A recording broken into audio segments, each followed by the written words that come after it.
भारत में कपास इन दिनों चर्चा में बना हुआ है। एक तरफ जहां कपास की पैदावार में कमी है, तो वहीं बताया जा रहा है कि सरकार द्वारा कपास के आयात पर शुल्क को शून्य कर दिए जाने से किसानों की मुश्किलें और बढ़ गई हैं। कपास को लेकर तरह तरह की प्रतिक्रियाएं सामने आ रही हैं। एक समय में कपास को सफेद सोना कहा जाता था, पर इस समय हालात कुछ बदले से हैं। कहा तो ये तक जा रहा है कि कपास किसानों के लिए बोझ बन गई है। साथ ही विशेषज्ञ इस बात को कह रहे हैं कि हालात अगर ऐसे ही रहें तो भारत को कपास के लिए आयात पर निर्भर रहना पड़ सकता है। कपास की बात की जाए तो कपास के रकबे में कमी का सिलसिला जारी है। पिछले 2 साल में इसके रकबे में 14.8 लाख हेक्टेयर तक की कमी आई है, जो चिंता का विषय बनी हुई है। इसके साथ ही इसके आयात के आंकड़े भी ध्यान खींचने का काम कर रहे हैं। बता दें कि अक्टूबर 2024 से लेकर जून 2025 के बीच भारत का कपास आयात 29 लाख गांठ तक पहुंच गया है, जो पिछले 6 वर्षों में सबसे ज्यादा है। अब उत्पादन पर ध्यान दें तो भारत द्वारा 2017-18 में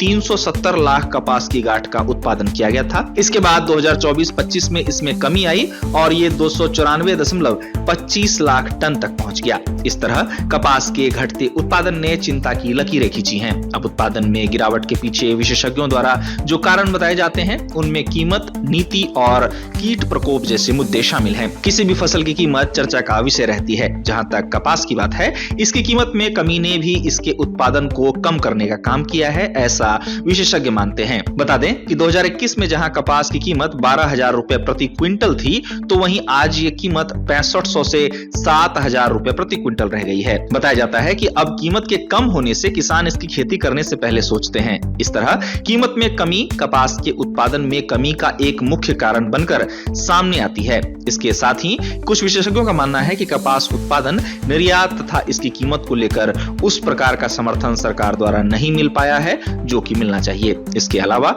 फसल में कीट प्रकोप तथा मौसम संबंधी कारकों ने भी इसके उत्पादन में कमी लाने का काम किया है, ऐसा बताया जाता है। आपको बता दें कि भारत में कपास का उत्पादन 2017 में 500 किलो प्रति हेक्टेयर था, जो कि 2023-24 में घटकर 441 किलो प्रति हेक्टेयर रह गया। ऐसे में अब सरकार द्वारा कपास के इंपोर्ट पर 11% शुल्क को हटाने के फैसले को लेकर विशेषज्ञों ने चिंता जाहिर की है। उनका कहना है कि कपास के आयात पर निर्भरता खतरनाक साबित हो सकती है।